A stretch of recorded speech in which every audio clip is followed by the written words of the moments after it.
ആശ്വാസമായി തളർന്നോരോ നേരത്തിലെല്ലാം തവ കരങ്ങൾ ആശ്വാസമായി. വന്ന വഴികൾ ഒന്നോർത്തിടുമ്പോൾ ഇന്നയോളം നടത്തിയ നാഥ നന്ദിയല്ലാതില്ലൊന്നുമില്ല എന്നും കരുതലിൽ വഹിച്ചവനേ.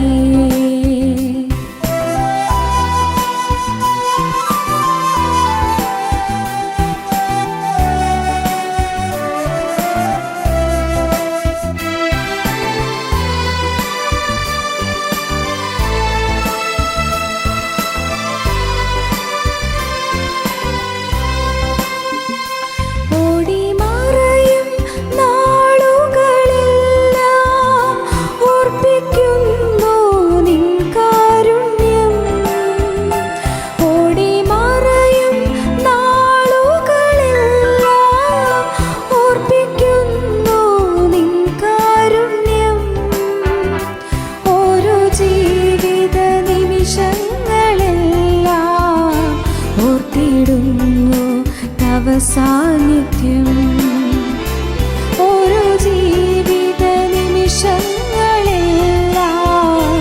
ഓർത്തിടുന്നു തവ സാന്നിധ്യം.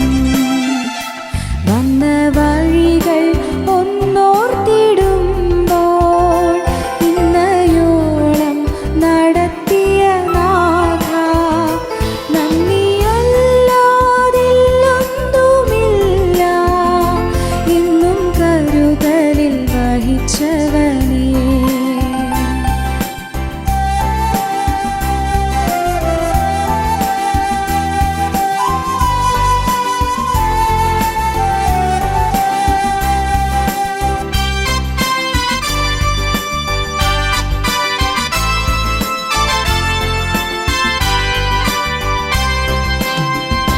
മനോവ്യഥകൾ നീ എന്നും കണ്ടു മനസ്സലിഞ്ഞു ദയ കാട്ടി നീ. മനോവ്യഥകൾ നീ എന്നും കണ്ടു മനസ്സലിഞ്ഞു ദയ കാട്ടി നീ. ഇരുളേറും പാതയിലെല്ലാം ഇതുവരെയും താങ്ങിയല്ലോ. ഇരുളേറും പാതയിലെല്ലാം ഇതുവരെയും താങ്ങിയല്ലോ.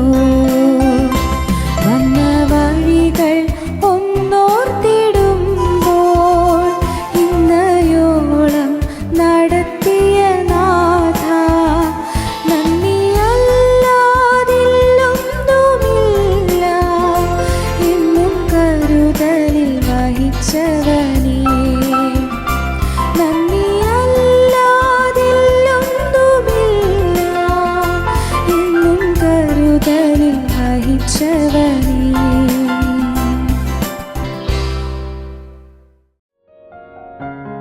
ഞങ്ങളും ക്രൂശിക്കപ്പെട്ട ക്രിസ്തുവിനെ പ്രസംഗിക്കുന്നു. ദൈവ തിരുനാമത്തിന് മഹത്വം ഉണ്ടാകട്ടെ. എൻ്റെ ദൈവമായ യഹോവേ, ഞാൻ നിന്നെ ശരണം പ്രാപിക്കുന്നു. എന്നെ വേട്ടയാടുന്ന എല്ലാവരുടെയും കയ്യിൽ നിന്ന് എന്നെ രക്ഷിച്ച് വിടുവിക്കണമേ. ദാവീദ് പ്രാർത്ഥിക്കുകയാണ്. പാപം ദാവീദിനെ വേട്ടയാടുകയായിരുന്നു. പാപം ദാവീദിനെ ആക്രമിക്കുകയും കീഴടക്കുകയും ചെയ്യുകയായിരുന്നു. പാപത്തിൻ്റെ ദൂഷിത ഫലങ്ങൾ ദാവീദിനെ പിന്തുടരുകയായിരുന്നു. പാപം ശാപമായി ദാവീദിനെ വേട്ടയാടുകയായിരുന്നു. ദാവീദ് സംഭ്രമ വിവശനായി നിലവിളിച്ചു, എൻ്റെ ദൈവമായ യഹോവേ, ഞാൻ നിന്നെ ശരണം പ്രാപിക്കുന്നു. എന്നെ വേട്ടയാടുന്ന എല്ലാവരുടെയും കയ്യിൽ നിന്ന് എന്നെ രക്ഷിച്ച് വിടുവിക്കണമേ. Be sure your sin will find you out. നിശ്ചയമായി നിന്റെ പാപം നിന്നെ കണ്ടെത്തും.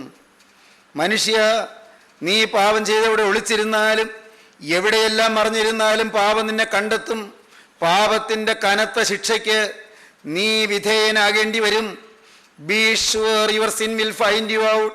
നിശ്ചയമായും നിന്റെ പാപം നിന്നെ കണ്ടെത്തും. As you sow so you reap. ഗലാത്യലേഖനം 6-7 as you sow so you reap. നീ വിതയ്ക്കുന്നത് നീ കൊയ്യും. വിതച്ചാൽ അത് തന്നെ കൊയ്യും. വിതച്ചാൽ ഏറെ കൊയ്യും. വിതച്ചാൽ പല നാളുകൾക്ക് ശേഷം കൊയ്യും. Be sure your sin will find you out. നിന്റെ പാപം നിന്നെ കണ്ടെത്തും. എങ്ങനെയെല്ലാം പാപം നമ്മെ കണ്ടെത്തും? 1, മാനുഷിക നിയമങ്ങളാൽ പാപം നമ്മെ കണ്ടെത്തും. 2, be sure your sin will find you out in your body. നിന്റെ ശരീരത്തിൽ പാപം നിന്നെ കണ്ടെത്തും. പാപം മൂലം ശരീരത്തിൽ രോഗമുണ്ടാകും.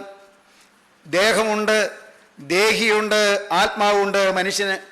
മറ്റ് പ്രാണികൾക്കൊന്നും ആത്മാവില്ല, മനുഷ്യന് ആത്മാവുണ്ട്.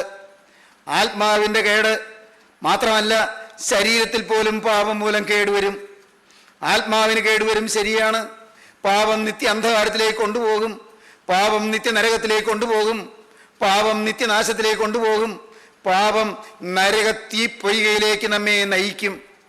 എന്നാൽ മനുഷ്യൻ്റെ ശരീരത്തിൽ തന്നെ ഐഹിക ജീവിതകാലത്ത് തന്നെ പാപം മൂലം രോഗമുണ്ടാകും. Be sure your sin will find you out in your body. നിന്റെ ശരീരത്തിൽ പാപം രോഗമായി നിന്നെ കണ്ടെത്തും. ശരീരത്തിൽ പാപം മൂലം രോഗമുണ്ടാകും. തുടരെ മദ്യപാനം ചെയ്യുന്നവർക്ക് കരളിൽ രോഗമുണ്ടാകും എന്ന് വൈദ്യശാസ്ത്രം പറയുന്നു. തുടരെ പുകവലിക്കുന്നവർക്ക് ലങ്സിൽ ക്യാൻസർ ഉണ്ടാകാനുള്ള സാധ്യത വളരെ കൂടുതലാണ് എന്ന് വൈദ്യശാസ്ത്രം പറയുന്നു. യാതൊരു നിയന്ത്രണവുമില്ലാതെ കയറൂരി വിട്ടതുപോലെ ലൈംഗിക ആവേശം പൂണ്ട് ലൈംഗിക വൈകൃതങ്ങളിൽ കുടുങ്ങുന്നവർക്ക് മാറാ രോഗങ്ങൾ ബാധിക്കുമെന്ന് വൈദ്യശാസ്ത്രം പറയുന്നു. അരുതാത്തതായ ഹീനമായ മ്ലേച്ഛമായ ജീവിതം നയിക്കുന്നവർക്ക് പുറത്തു പറയാൻ അറയ്ക്കുന്നതായ പല ഗുഹ്യ രോഗങ്ങളും പിടിപെടും എന്ന് വൈദ്യശാസ്ത്രം പറയുന്നു. പ്രിയപ്പെട്ടവരെ, അതെല്ലാം ശാസ്ത്രം പറയുന്നതാണ്, ബൈബിൾ പറയുന്നതിന് പുറമെ.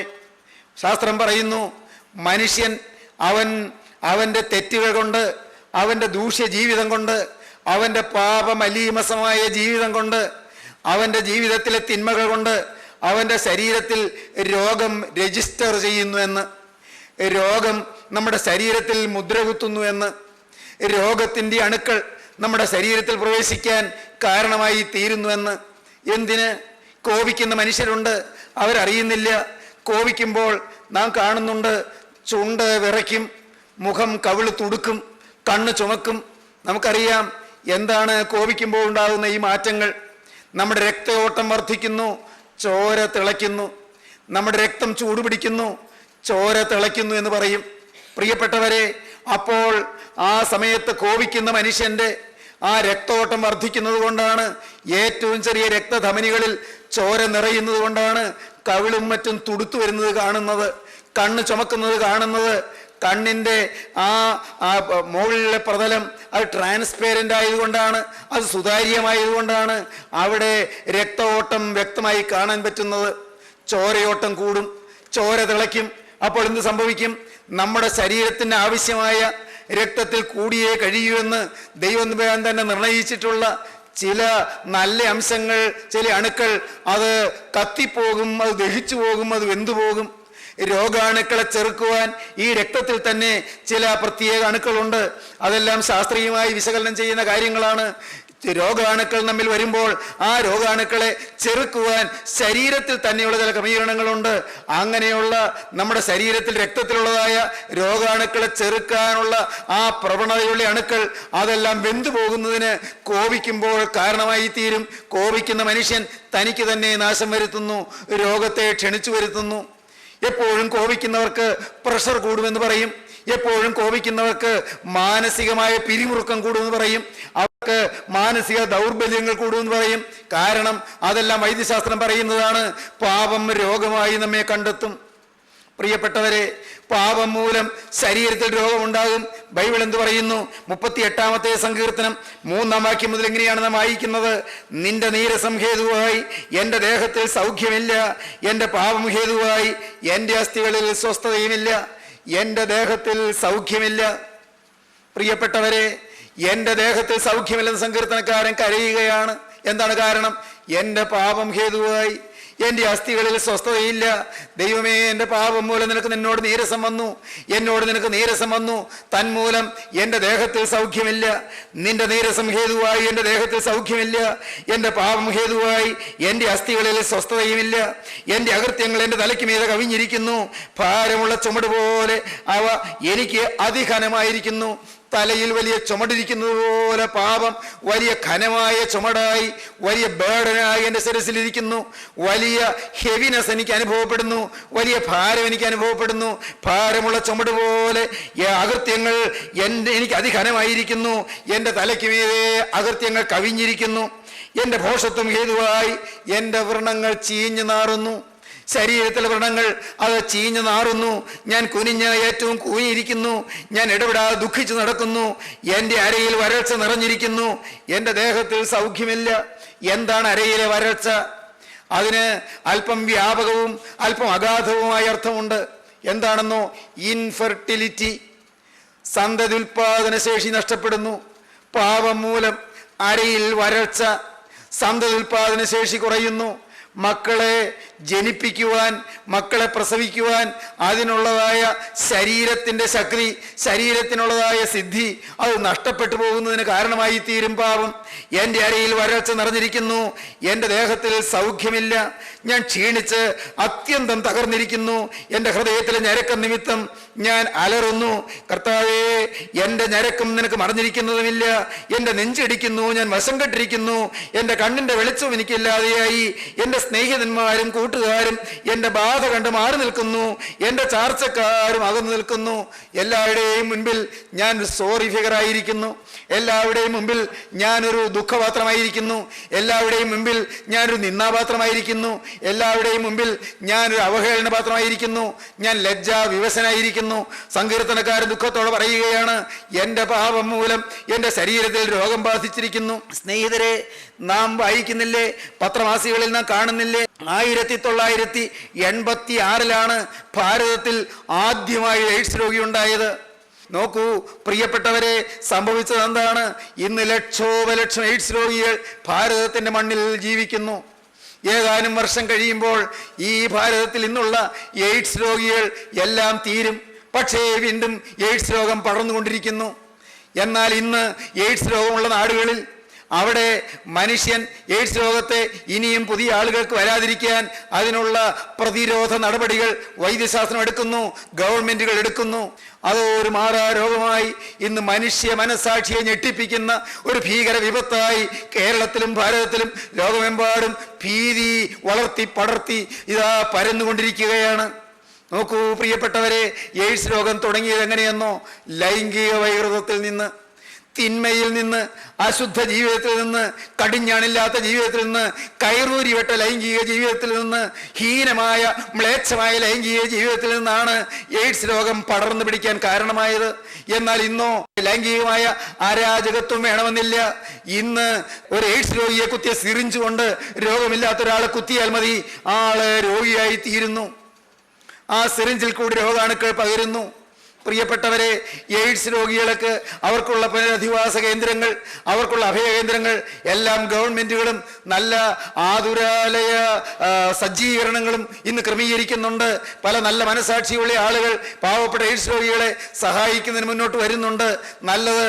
എന്നാൽ വേണ്ടത്ര പ്രതിരോധ നടപടികൾ ഇന്ന് പലയിടത്തും എടുക്കുന്നില്ല എന്നുള്ളതാണ് സത്യം. അതാണ് വാസ്തവമായി നമ്മുടെ മനസാക്ഷിയെ ഞെട്ടിപ്പിക്കുന്നത്. നോക്കൂ, എയ്ഡ്സ് രോഗത്തിൻ്റെ വളർച്ചയുടെ പിന്നിൽ പാപത്തിൻ്റെ കുത്തൊഴുക്കാണ്. പാപം ശരീരത്തിൽ രോഗമുണ്ടാക്കും. മകനെ, നിനക്ക് ദൈവം തന്നിരിക്കുന്ന ആയുസ് നീ ക്യാൻസറിന് വിട്ടുകൊടുക്കണമോ? മദ്യം കുടിച്ച് നിന്റെ ആരോഗ്യം നശിപ്പിക്കണമോ? മദ്യത്തിന് അടിമയായി നിന്റെ സമാധാനം നശിപ്പിക്കണമോ, നിന്റെ കുടുംബശാന്തി നശിപ്പിക്കണമോ, നിന്റെ ശരീരത്തിൽ രോഗത്തെ നീ ക്ഷണിച്ചു വരുത്തണമോ? ആമാശയത്തിൽ ക്യാൻസർ വരുന്നതിന് മദ്യപാനം കാരണമാണെന്ന് പറയുന്നു. അതുകൊണ്ട് മദ്യപിക്കുന്ന എല്ലാവരും ക്യാൻസർ രോഗികളാണ് എന്നല്ല പറഞ്ഞതിനർത്ഥം. പ്രിയപ്പെട്ടവരെ, ആരെങ്കിലും ഒക്കെ രക്ഷപ്പെട്ടു എന്ന് വന്നേക്കാം. എന്നാൽ അനേകം ക്യാൻസർ രോഗികൾ നിരന്തരമായി മദ്യപാനം ചെയ്യുന്നത് മൂലം കരളിലും ആമാശയത്തിലും ക്യാൻസർ രോഗം വരുന്നതിന് ആ പാപങ്ങൾ കാരണമായി എന്ന് വൈദ്യശാസ്ത്രം വ്യക്തമായി പറയുന്നു. എന്തിന്? ഈ പുകവലിയുണ്ടല്ലോ, അത് ഒന്ന് വലിച്ചാൽ ഏതാനും ചുരുങ്ങിയ മിനിറ്റുകൾ കൊണ്ട് വലിക്കുന്നയാളുടെ കൈവിരലുകളുടെയും കാൽവിരലുകളുടെയും അറ്റത്തുള്ള നെയർ എൻഡിങ്സിൽ അതിൻ്റെ വിഷം വരുമെന്ന് വൈദ്യശാസ്ത്രം കണ്ടുപിടിച്ചിരിക്കുന്നു. പുകവലിക്കുമ്പോൾ ഒരൊറ്റ സിഗരറ്റ് അല്ലെങ്കിൽ ഒറ്റ ബീഡി, അതല്ലെങ്കിൽ ഒറ്റ കഞ്ചാവ്, അത് വലിച്ചു കഴിയുമ്പോൾ അതുപോലെ എത്രയോ പെരുത്ത് വിഷമാണ് ശരീരത്തിലൂടെ കടക്കുന്നത്. മിനിറ്റുകൾക്കകം ഇതാ കൈവിരലിൻ്റെയും കാൽവിരലിൻ്റെയും അറ്റത്തുള്ള നെയർ എൻഡിങ്സിൽ ആ വിഷം വന്നു കഴിഞ്ഞു. അത് വലിക്കുന്നയാൾക്ക് മാത്രമല്ല, അടുക്കലിരിക്കുന്ന വലിക്കാത്തയാൾക്കും അതേപോലെ വിഷം വ്യാപിച്ചു കഴിഞ്ഞു. ആരെങ്കിലും ചിന്തിക്കുന്നുണ്ടോ? സിഗരറ്റ് പാക്കറ്റിന്റെ പുറകിൽ എഴുതി വെക്കും, പുറത്ത് എഴുതി വെക്കും, cigarette smoking is injurious to health, statutory warning. എഴുതി വെച്ചാൽ മാറുമോ? സഹോദരങ്ങളെ, നോക്കൂ, പുകവലിക്കുന്നത് നമുക്ക് തന്നെ നാശം വരുത്തുകയാണ്. ഇന്ന് കൂട്ടുകെട്ടിൽപ്പെട്ട് ചീട്ടുകളി സംഘങ്ങളിൽ കുടുങ്ങി മനുഷ്യൻ പൈസ നശിപ്പിക്കുന്നു, സ്വഭാവം നശിപ്പിക്കുന്നു, സമയം നശിപ്പിക്കുന്നു, വിലയേറിയ ആയുസ് നശിപ്പിക്കുന്നു, എല്ലാ വിധത്തിലും അപമാനം വിളിച്ചു വരുത്തുന്നു, തിന്മയുടെ പങ്കാളിയായി തീരുന്നു, ശരീരത്തിൽ രോഗം ക്ഷണിച്ചു വരുത്തുന്നു. നോക്കൂ, എത്രയെത്ര കാര്യങ്ങൾ. കൊള്ളരുതാത്ത ജീവിത ബന്ധങ്ങൾ തന്മൂലം രോഗത്തെ ക്ഷണിച്ചു വരുത്തുന്നു. ചുവന്ന തെരുവുകളിൽ വസിക്കുന്നവരുടെ ജീവിതത്തിൽ വരുന്നതായ വൈകൃതങ്ങൾ മൂലം എത്രയെത്ര കുടുംബങ്ങൾ മുടിയുന്നു, എത്രയെത്ര വ്യക്തികൾ രോഗാതുരായി തീരുന്നു. ഇന്ന് സമൂഹം പാപത്തിൽ നിന്ന് വിട്ടുതിരിഞ്ഞാൽ മാത്രമേ മനുഷ്യന് ആരോഗ്യത്തോടെയുള്ള ഒരു ശോഭനഭാവി നേടിയെടുക്കാൻ കഴിയൂ എന്ന് വിവരമുള്ളവരും ബോധമുള്ളവരും ജ്ഞാനികളുമായ ബുദ്ധിജീവികൾ ഇന്ന് നിരന്തരം പറഞ്ഞുകൊണ്ടിരിക്കുകയാണ്. സഹോദരങ്ങളെ, പാപം ശരീരത്തിൽ രോഗമായി ബാധിക്കുന്നു. 31-ാമത്തെ സങ്കീർത്തനത്തിൽ ഇപ്രകാരം സങ്കീർത്തനക്കാരൻ പറയും, 9-ാം വാക്യം 31:9, യഹോവേ എന്നോട് കൃപയുണ്ടാകണമേ, ഞാൻ കഷ്ടത്തിലായിരിക്കുന്നു, വ്യസനം കൊണ്ട് എൻ്റെ കണ്ണും പ്രാണനും ഉദരവും ക്ഷയിച്ചിരിക്കുന്നു, എൻ്റെ ആയുസ് ദുഃഖം കൊണ്ടും എൻ്റെ സംവത്സരങ്ങൾ നെടുവീർപ്പ് കൊണ്ടും കഴിഞ്ഞു പോയിരിക്കുന്നു, എൻ്റെ അകൃത്യം നിമിത്തം എൻ്റെ ബലം ക്ഷീണിച്ചും എൻ്റെ അസ്ഥികൾ ക്ഷയിച്ചുമിരിക്കുന്നു. എൻ്റെ അകൃത്യം നിമിത്തം എൻ്റെ ബലം ക്ഷീണിച്ചിരിക്കുന്നു, എൻ്റെ അസ്ഥികൾ ക്ഷയിച്ചിരിക്കുന്നു. സഹോദരങ്ങളെ, സുവിശേഷത്തിൻ്റെ ഈ വചനം വെച്ചുകൊണ്ട് ലോകത്തിൽ ഒരു യാഥാർത്ഥ്യം നിങ്ങൾ അറിയിക്കുകയാണ്. ശരീരത്തിലേക്ക് നിങ്ങൾ രോഗത്തെ ക്ഷണിച്ചു വരുത്തരുത്. നിങ്ങളുടെ ശരീരം കാലമാകുന്നതിന് മുൻപ് ഈ ഭൂമിയിൽ നിന്ന് മാറ്റപ്പെടേണ്ടതല്ല. പ്രിയപ്പെട്ടവരെ, കാലമാകുന്നതിന് മുൻപ്, ദൈവം ആഗ്രഹിക്കുന്നതിന് മുൻപ് ഈ ശരീരം മണ്ണിനടിയിലേക്ക് പോകേണ്ടതല്ല.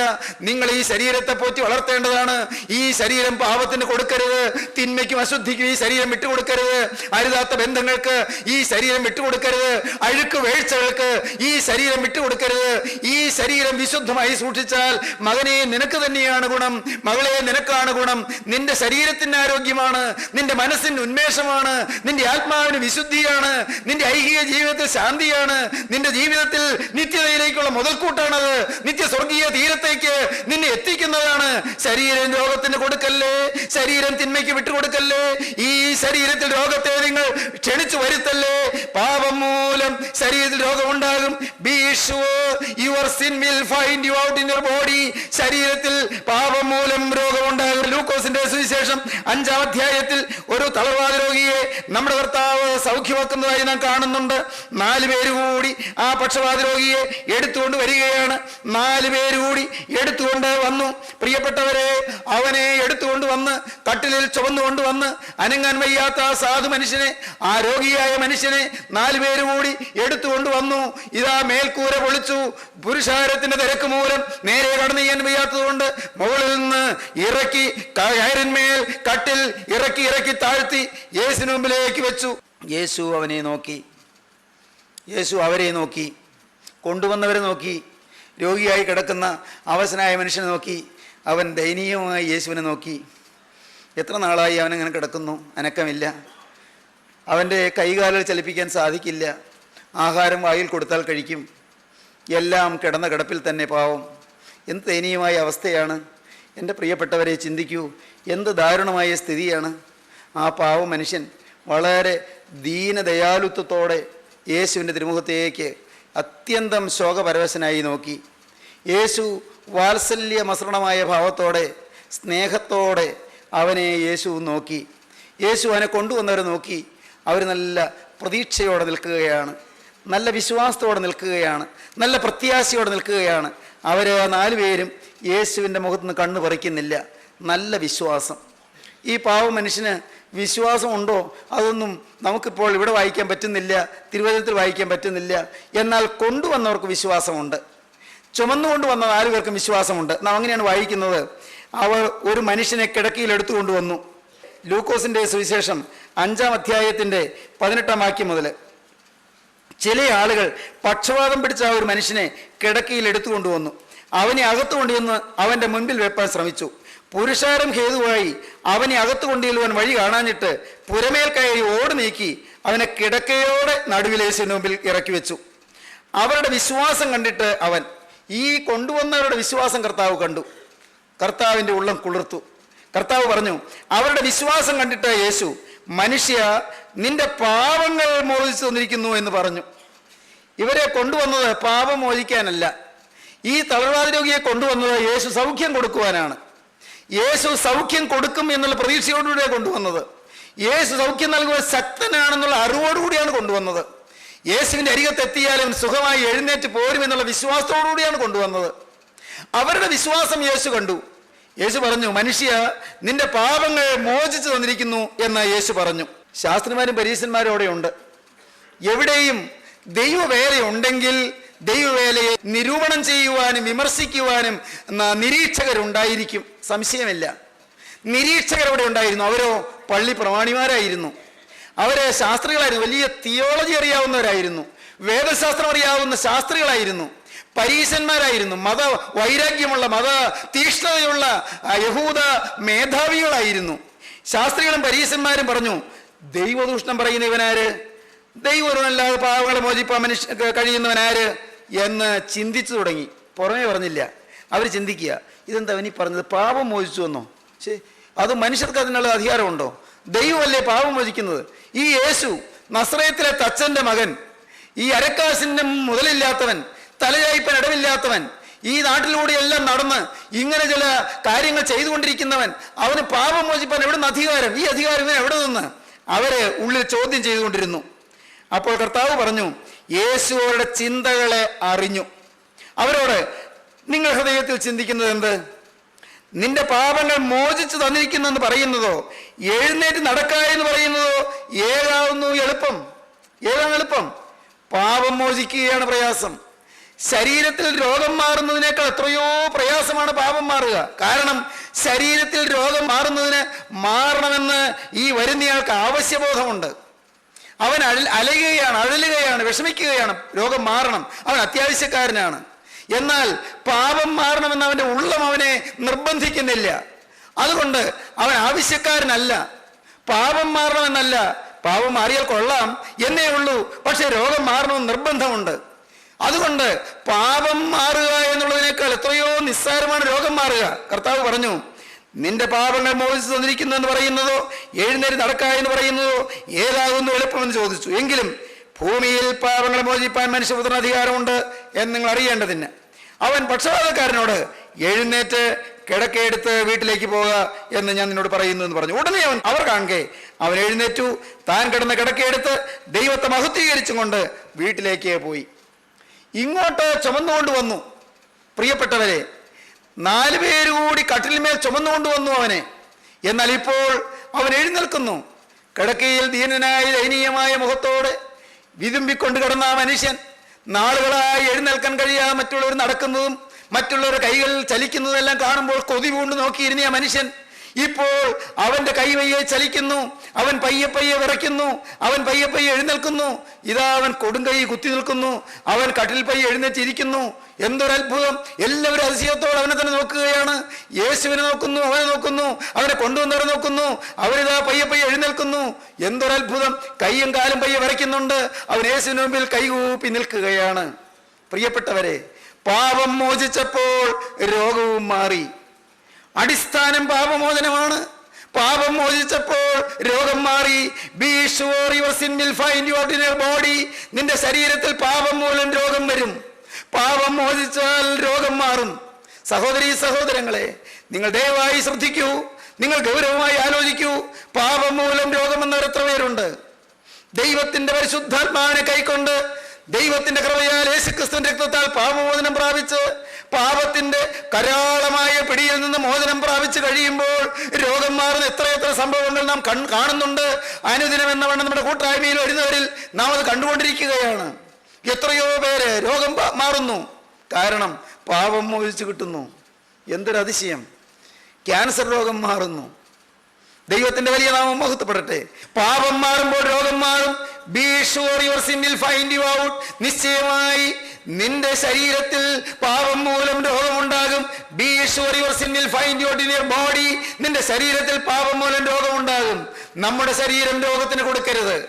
നമ്മുടെ ശരീരം രോഗം വരാൻ നാം വിട്ടുകൊടുക്കരുത്. കോപിക്കുന്നവർക്ക് നിരന്തരം തലവേദന ഉണ്ടാകുമെന്ന് പറയുന്നു. കോപിക്കരുത്, വൈരാഗ്യപ്പെടരുത്, വഴക്കടിക്കരുത്, കലഹിക്കരുത്, ഭിന്നത ഭാവിക്കരുത്, ഭിന്നത ഉള്ളിൽ ഉരുവെടുക്കരുത്. ഹൃദയം എപ്പോഴും സംശുദ്ധമായിരിക്കണം, സ്നേഹമായിരിക്കണം. പ്രിയപ്പെട്ടവരെ, നിങ്ങളുടെ കുടുംബങ്ങളിൽ സ്നേഹം വരട്ടെ. ഭാര്യയും ഭർത്താവും ഇണങ്ങട്ടെ. മാതാപിതാക്കളും മക്കളും ഐക്യമാകട്ടെ. സഹോദരങ്ങളും തമ്മിലുള്ള പിണക്കങ്ങൾ മാറട്ടെ. ഐക്യം പുലരട്ടെ. കുടുംബം ഭദ്രമാകട്ടെ. കുടുംബ ജീവിതം ശോഭനമാകട്ടെ. സമാധാനം നിങ്ങളുടെ ജീവിതത്തിലേക്ക് ഇരച്ചു കയറട്ടെ. പാപം നിങ്ങളുടെ ജീവിതത്തിൽ മാറിപ്പോകട്ടെ. അതിനത്രേ കർത്താവ് യേശുക്രിസ്തു ക്രൂശിൽ മരിച്ചത്. യേശുവിന്റെ തിരുരക്തം ഈ സമയത്ത് നിങ്ങളോട് വാദിക്കുകയാണ്. മകനെ പാപത്തെ വിടുക, മകളെ പാപത്തെ വിടുക. പാപം രോഗമായി നിന്നെ ആക്രമിക്കുന്നതിന് മുൻപ്, നിന്റെ ശരീരത്തിൽ പാപത്തിന്റെ ദൂഷിത ഫലങ്ങൾ വരുന്നതിന് മുൻപ് നീ പാപത്തെ ഉപേക്ഷിക്കുക. Be sure your sin will find you out. പാപം നിന്നെ കണ്ടെത്തും. As you sow so you reap. നീ വിതയ്ക്കുന്നത് നീ കൊയ്യും. അതിവേഗം നീ പാപത്തെ കണ്ടെത്തി ഉപേക്ഷിച്ചുകൊള്ളുക. പാപത്തെ ഏറ്റുപറഞ്ഞുകൊള്ളുക. ദൈവകരങ്ങളിലേക്ക് കൊടുത്തുകൊള്ളുക. യേശുക്രിസ്തുവിന്റെ തിരുരക്തം പുരണ്ട കരയിലോ നിന്നെ നേരെ നീട്ടിയിരിക്കുന്നു. ആ കൈകളിലേക്ക് നിന്നെ തന്നെ കൊടുക്കൂ. വ്യവസ്ഥ കൂടാതെ ഏൽപ്പിക്കൂ. അവനോട് വാക്ക് പറയൂ. യേശുവേ, ഇന്നു മുതൽ ഞാൻ നിന്റെ വക. എന്റെ പ്രിയനെ, എന്റെ യേശുവേ, എന്റെ നാഥ, ഇന്നു മുതൽ എന്റെ പുതിയ സൃഷ്ടി. യേശുവിന് ഉറപ്പ് കൊടുക്കൂ. യേശുവിനോട് വാക്ക് പറയൂ. നമുക്ക് പ്രാർത്ഥിക്കാം. സ്നേഹവാനേ, മഹാകാരുണ്യവാനേ, ഈ നല്ല സമയത്തിനായി സ്തോത്രം. എൻ്റെ കർത്താവേ, തീരുമാനമെടുത്തവരെ അവിടെ സന്ദർശിക്കണമേ. പാപം മൂലം വന്ന എല്ലാ കെടുതികളും മാറ്റണമേ. പാപമോചനം നൽകണമേ. പാപക്ഷമ നൽകണമേ. പാപക്കറകൾ തിരുരക്തത്താൽ കഴുകണമേ. ബന്ധനങ്ങൾ അഴിക്കണമേ. പാപം മൂലം വന്ന രോഗങ്ങളിൽ നിന്ന് അവിടുന്ന് വിമോചനം നൽകണമേ. രോഗസൗഖ്യം അയക്കണമേ. എല്ലാവരെയും അനുഗ്രഹിക്കണമേ. അവിടുത്തെ ആണിപ്പോറുള്ള കരം ഇപ്പോൾ തീരുമാനമെടുത്തവരുടെ ശിരസിന്മേൽ വെക്കണമേ. അനുഗ്രഹിക്കണമേ. ശാപങ്ങൾ മാറ്റണമേ. രോഗങ്ങൾ നീക്കണമേ. സൗഖ്യം ഇറങ്ങണമേ.